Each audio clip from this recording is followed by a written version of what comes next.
Byron Donalds went right into the lion's den yesterday. He was on the Breakfast Club. Was he able to hold his own? Let's find out. Sincerely yours, The Breakfast Club. Don't you forget about me. Morning, guys. Welcome back to another video. Any of you do not know who Byron Donalds is, he is a Republican congressman, and he is a beast. I love Byron Donalds. Actually, he was my first pick to be Donald Trump's VP. After watching last night's vice presidential debate, I'm very happy with J.D. Vance. I was happy with him before that, but that's for another video. If anybody does not know who the Breakfast Club is, that's a whole different story. Just picture the male version of The View. That's how I would categorize them. Personally, I think Charlamagne Tha God, he seems likable, but he is full-fledged TDS. And going into this show yesterday, that's what I really thought we were going to be talking about, was moments of Charlamagne Tha God with Byron Donalds. But that's not how it turned out. It turned out the mega TDS case in this episode is Angela Rye. If anybody doesn't know who Angela Rye is, this is a special case of TDS. She's right up there with Robert De Niro and Whoopi Goldberg. In the spirit of keeping this video a little bit shorter than usual, we're only going to go through a couple of clips from this. The first one has to do with inflation. And they challenged Byron Donalds when he brought up that Biden and Harris had caused all the inflation that's going on in the United States right now. Byron Donalds pointed out that she was a tie-breaking vote on the American Rescue Plan. Angela Rye said, that's not true.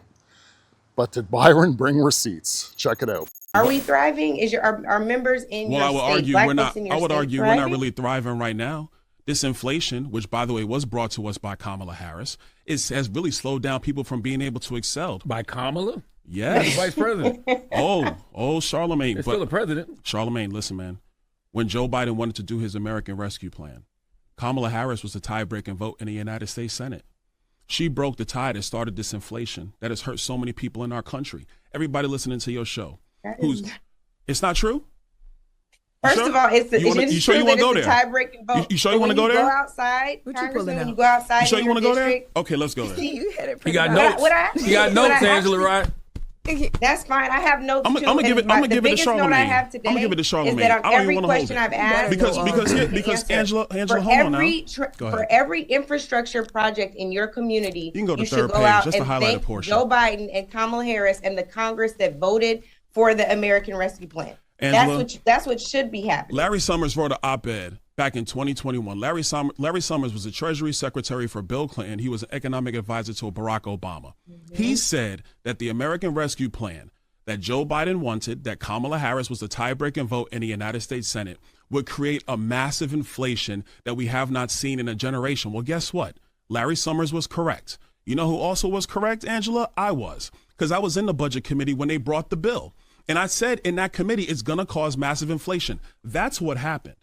So the problem we have in our economy today is that prices have gone up massively. Wages adjusted for inflation is down. People's pocketbooks are hurting. But we have a presidential election in 40 days. So, and I'm gonna ask Envy this question. Envy, you're in the housing business as well. I know because I watch. I listen to the show. Interviewed. No, I'm just asking them a question. Chill, Angela. So I listen to the show. I know you do a lot of business in housing. Mm-hmm. Would you hire somebody that broke up stuff in one of your houses to fix the other houses? No. Exactly. She broke the economy. I'm not going to do this morning, Byron. Why are you not going to do this, Angela? Because I'm bringing facts. Hold on now. So now I'm bringing facts and you don't want to do it no more? Come on now, Angela. That's not right. I'm bringing facts. I thought we were going to have a fact-based conversation. I want to have a fact-based conversation.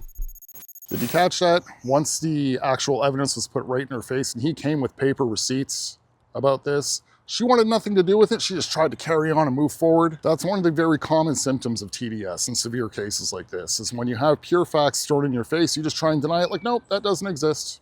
That's exactly what she tried to do there. They also challenged him on immunity for police officers. Check out Byron Donalds' response on this as he schools them. What does qualified immunity have to do with having less police officers? Because why would that because the economic incentive of qualified immunity means that your personal assets aren't gone after if something goes wrong. So, you're in business.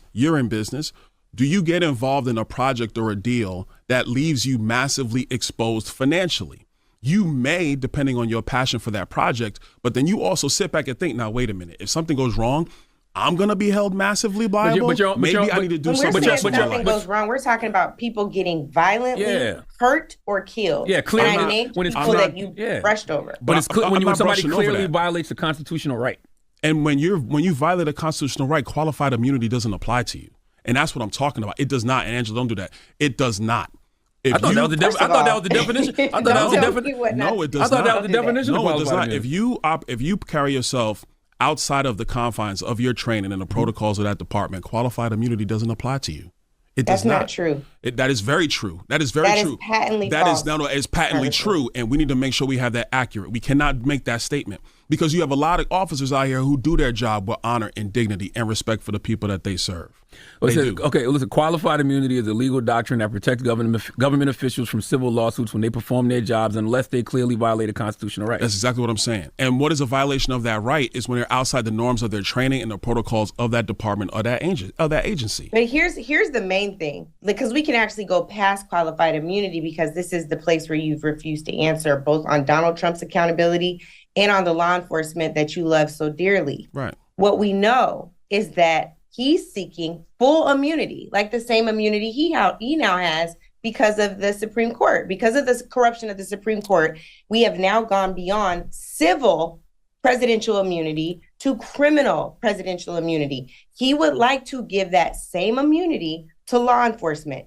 True or false? Well, let's expand that a couple things. True or false? You can't ask a true or false, Angela, because you got to explain the details. No, see, this is the problem. I don't want you to explain the details because when you explain why you the don't details, want people to hear the details, Angela? The details are what the things that matter. You got to explain the details, or then you just talk. You're just talking, and then explain. If you don't explain the details, then you're just talking. Yeah, you don't want to say that because you know that it's not true. So that is not true. You want a true or false statement, Congressman. I want to know. I don't want to argue with you. I want to explain the facts.